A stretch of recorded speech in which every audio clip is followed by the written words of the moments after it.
All right, pleased to welcome the general manager of the Montreal Canadiens, Kent Hughes, to the Ray and Dregs Hockey Podcast. And Kent, you're through a couple of games as we record this interview, preseason games, that is, including last night, Wednesday versus the Maple Leafs. I'm curious how you, as a general manager, watch those games. I mean, are you dialed in on the obvious, the prospects like Slafkovsky, et cetera? Are you looking at the larger group? You didn't have your NHL roster in the lineup against the Maple Leafs on Wednesday, but how do you watch an exhibition game at this point of the season? Yeah, I think you obviously watch the entire group, but the focus is on the young prospects and trying to figure out one who may fill spots that are available within our roster, and also just getting a better appreciation for the quality of the prospect and what their future may represent with our organization, whether it's this season or in the future. When you took over, I mean, what is the first step when you take over a team that is obviously rebuilding and retooling, or whatever word you want to use? But is it information gathering? Do you have a firm plan at that moment, or is it all just you got to kind of roll with it as it comes? Yeah, I think I think it's information gathering first and foremost. I think as you go through the interview process, you're looking at the organization, you're trying to understand where there may be perceived shortcomings and what you could do to change that. I said to somebody the other day that I felt like the first couple of months was more like a chief operating officer than a general manager. And I remember talking to Gort saying, when does the hockey part start? So we're just trying to, put the pieces in place that we felt were important to put in place to be able to start to build this team the way we wanted it. What's the dynamic when you have a president like Jeff Gorton, who is, had put together, I thought, more than the foundation of a successful team in New York. Now he comes in a different role to as general manager. How does that dynamic work for you guys? Other than his incessant sarcasm, which is awesome. No, it's great.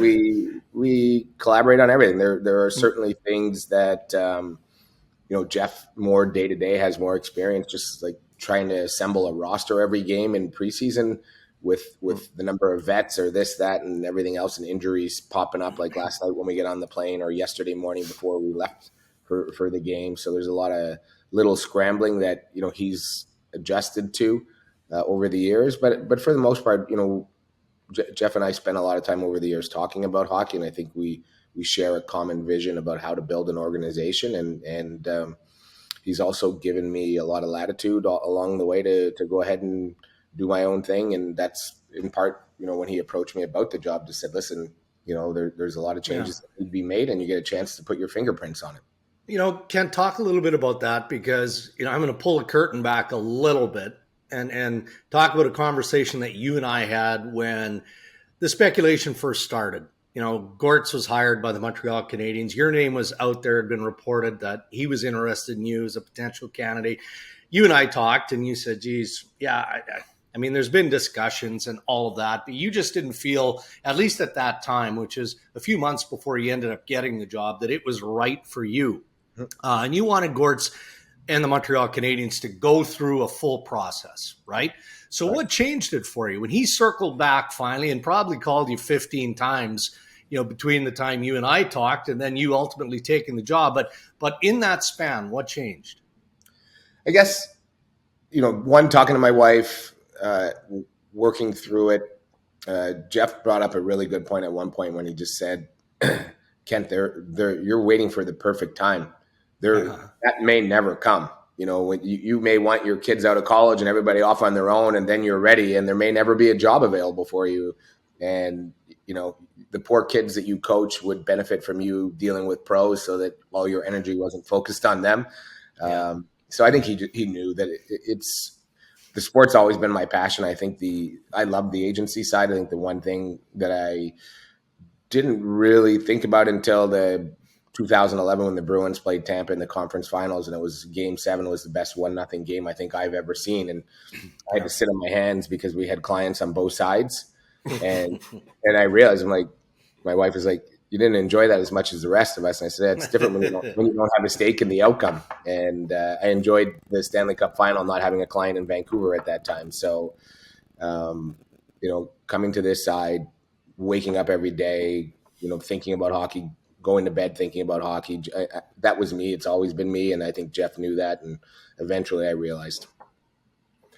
What has there been something, Kent, that despite your dealings as an agent for so many years, that now that you're on the other side, you went, oh, I didn't know this, or I didn't appreciate this, or I'm learning about this more than you might have known? I mean, you've dealt with these guys for 25 years. Now you're one of these guys. Yeah, I think there's a lot of the I guess, again, the minutia array of dealing with roster numbers and how we know how the cap operates from the agency side in terms of getting players under and how we can structure deals, but the day-to-day mechanisms of the cap and what we need to do in terms of call-ups and send-downs. And, we just went over it with Sedgey on the plane yesterday, being John Sedgwick, that, how many of the players we might need an opening night roster so that we can alter what their cap number looks like during the season. So certainly the cap mechanisms, and then again, day-to-day things about how many veterans we need on a roster for this or that. And then the other part was really just feeling like it was early on an operations job more than a hockey. But that's the nature of the beast when you're trying to put, different departments up or alter them. Well, so what do you miss from a agency side? From the, you represented players that become your friends, and you care for them far deeper than just, oh yeah, that's my client that plays hockey. That's the biggest part, right? It's the relationships that you have, and when I first came on, Jeff was like, you kind of got to cut ties with these guys. Like, you can't be talking to a player who's an impending free agent. And Chris Letang would have been a good example, because Chris and I talk a lot on the phone, and he would be calling. I'd be like, I can't really talk to you right now. And Chris never took no for an answer when he called. So he would keep calling. What's going on here? This can't happen, but it happened. So what's the grind like of, okay, so when you're an agent, you've got player A, player B, player C, you're calling those teams, you're calling however you're trying to manipulate that contract to your client's best interest. Now you're getting those calls. So are there triggers that you go, oh yeah, I know what they're trying to do here? Or, I mean, there must be a great advantage to that. I think the advantage is knowing what an agent goes through, right? And the different pressure points that an agent has. And sometimes we might be negotiating a deal as an agent, and you may have somebody in either the client or somebody in the support group whose expectations out of, beyond what the market will bear. And sometimes as you're trying to bring that player down, they don't feel that you necessarily have their back or are advocating for them. So, I've tried to notice those situations and offer to talk directly with the client or with somebody within the family member, and ultimately just try to be, as open and transparent in communications as possible. And when we're not prepared to get somewhere, just tell them.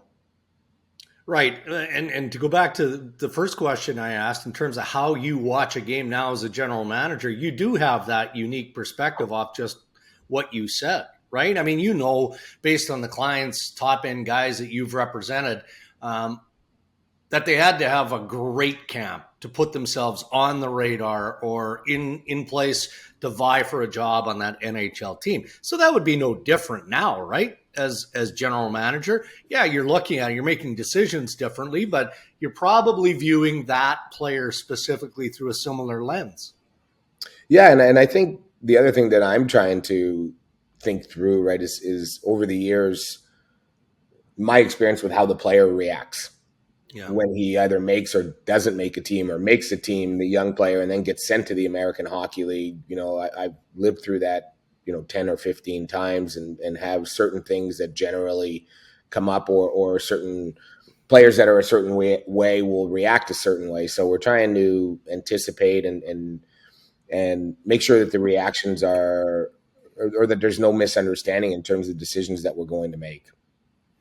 one of your first decisions was you brought in Marty St. Louis to coach, and to most of us that maybe didn't quite think through your long relationship and history with Marty, this was like a lightning bolt.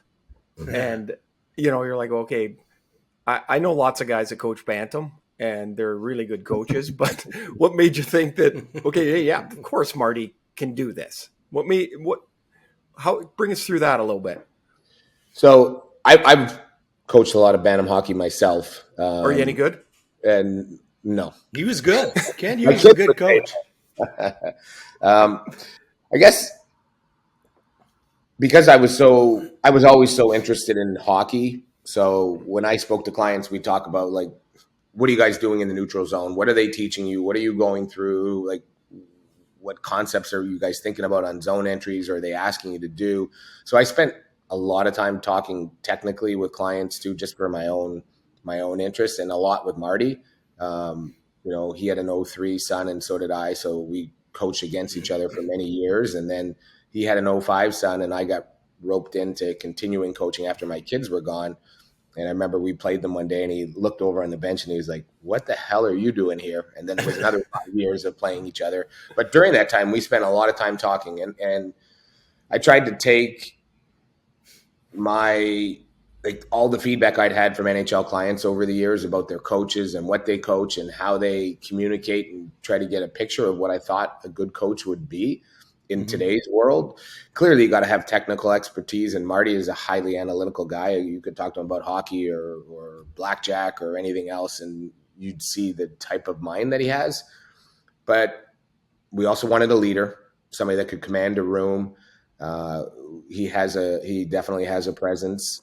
But I also wanted a guy with a certain level of emotional intelligence, because I think in today's game, it's hard. You've got to treat them all as a group at one point, but at the same time, treat them differently and be able to recognize. And I always felt Marty had that in him. And when I first called Jeff about it, he wasn't shocked. I said, I think he's the right guy. And he said, "Geez, I just hired a rookie GM who wants to hire a Bantam coach."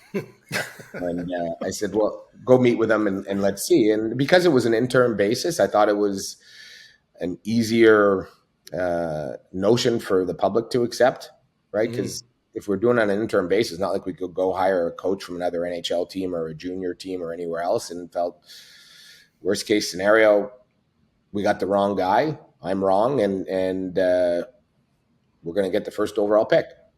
And if we're right, we've got a very important piece going forward. Yeah. Now, so growing up and around Montreal and knowing the Canadiens as you do, when you go there, and I used to go there as a visiting player, and it was impossible not to get swept up in the, in just the vibe of around the team. Lots positive, Kent, around your team right now. Do you guys feel that when you walk in? Do you feel a difference between when you took over to now, or are you too buried in it all to notice? No, you definitely feel a real positive vibe around the team. I think from our standpoint, that's great, but we also want to be able to control the expectations that come with that. I get a general sense that the public understands that we're not there. We're not a team that's likely to compete for a Stanley Cup this year.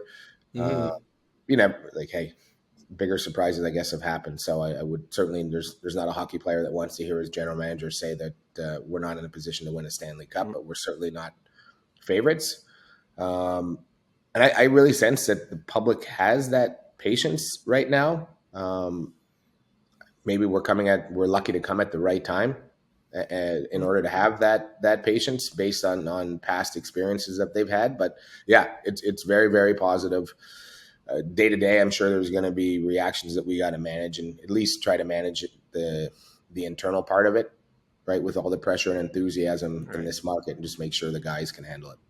Yeah, and you're probably managing that right now, even though we're still relatively early in the exhibition season leading up to the regular season, Kent. But does that patience include, it has to, I suppose, Juraj Slafkovsky, right? I mean, yes, of course, first overall, big, strong kid. Ray and I talked about it in headlines. The raw skill is there. The power is there. is the NHL game there? And it's just too early to fully assess, but you're going to do what's right for the development of the Montreal Canadiens and Juraj Slafkovsky, and that may not mean that he's in the NHL this season. Yeah, 1,000%. We'll see how he progresses. I thought, his 2 exhibition games were a little underwhelming for him, but the 2 rookie games in Buffalo, he was great. The 2 scrimmages here with our team, I think he led all players in scoring chances by a pretty decent margin. So he's been very good in parts. There's been a little, obviously, inconsistency in terms of how it translates to the exhibition games. But we got to do what's right for him. And if we do, and we said when we drafted him, we weren't looking for the best 18-year-old. We were looking for the best NHL player down the road. And I don't think we do that without making the right decision for him. And whether it's the popular decision or not, we're going to do what we believe is right. So that was another lightning bolt of your initial foray into the managing, was with most people thinking it's Shane Wright or maybe it's Nemitz, and terrific kids at the top of the draft. And in Montreal, it's your first draft, and maybe take us through that thought a little bit that landed you on Slafkovsky as that's our pick. And there's going to be noise around that pick. Mm-hmm. Yeah, I think there was certainly going to be noise, and I knew Shane. Well, we got to watch him play in Kingston a couple of times too during the year, and I had the opportunity to see him quite a bit, just because I had a son that would play at the same age level as him. So dating back to World Selects to the Canada Games to the under 17 Worlds to the U18 Worlds. So I felt like I had a decent history on him. I had a decent history on Logan Cooley and Nemec and Slafkovsky were 2 others that we had less of a book on. So we watched a ton of video. We went over to Helsinki to watch.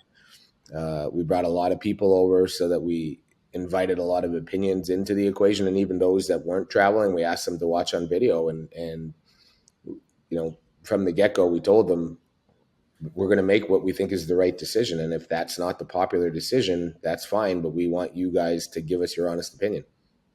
And now look ahead to beyond the exhibition season, early in the regular season. I assume, like every other general manager, Kent, you're open for business, right? I mean, if there's a deal that makes sense, if there's an age-sensitive player, a prospect that makes sense, then you're going to make that deal. How active are you, in terms of a trade market right now? I always try to stay in touch with the other general managers, understand what they're looking to do, and share what we're looking to do. And if there's an opportunity to do something that improves our team, we'll do it. I think at the end, and we've talked a lot about it, Darren, is we're trying to make sure that when we make a move, we can make short-term moves here with this organization. Mm-hmm. But we want to make sure the moves that we make are for the most part, something that's long-term, mm-hmm. that it's not a filler, but rather a piece for the future. That doesn't mean that at some point we don't have to do that. Just if we feel like we're too young or inexperienced and we need guys to have to be protected or insulated or time in the American Hockey League. So, we're using this preseason here to really evaluate. We've had some good young D step up and play very, very well, and we want to continue to monitor it, and we'll go from there. We were pretty active with trades and other things, mm-hmm. and I don't want the market to expect that that's a everyday thing for year after year. So, I want to go back to the draft really quick. So, drafts in Montreal. It's your first draft. You've got the first pick. You make a trade in the first round. There's all kinds of things going on, and your son's sitting in the stands about ready to get drafted. So as you're managing the Canadiens and you realize you're probably getting into that zone where it's your son's range, how do you manage that? When Landon got drafted, I couldn't even breathe. When I got past 25, I'm like, oh my God, he's in the next 15 picks. And I couldn't even breathe. Like, how was that for you guys? You know what? I think it selfishly, it's better to be distracted. I've sat on that side for so many years and lived through the anxiety of the parents. I always said that from a player perspective and an agent perspective, because you kind of live through the emotions of those around you. I've always said the draft was the most anxiety-filled event that you might look back on fondly, kind of depending on how it turned out. So, I had told them that, told Jack, listen, you might be in our range. We've discussed it. It's just not right. We're not going to do it. And I called him after the first round and told him, and you could sense a little bit of disappointment, but the next day I was starting to get distracted. So I was glad when LA picked them and we could get focused again. Well, and there's the other thing. That second day, there was the outage with all the internet stuff. I mean, everything was just like feathers were up in the air there. And somewhere in there, your son's going to get picked. It was pretty awesome. I mean, it must've been an amazing day. Your first draft, as the manager, and then your son, of course, it's trumps all. So congratulations to that. Thank you. Special. All right, Kent. Well, we'll let you go on that. We know that it's a busy time of year as you prepare for the regular season. So thank you for doing this, and best of luck to you and the Montreal Canadiens this season. Thank you, guys. Thanks for having me. You bet you, Kent. Good luck. Bye-bye.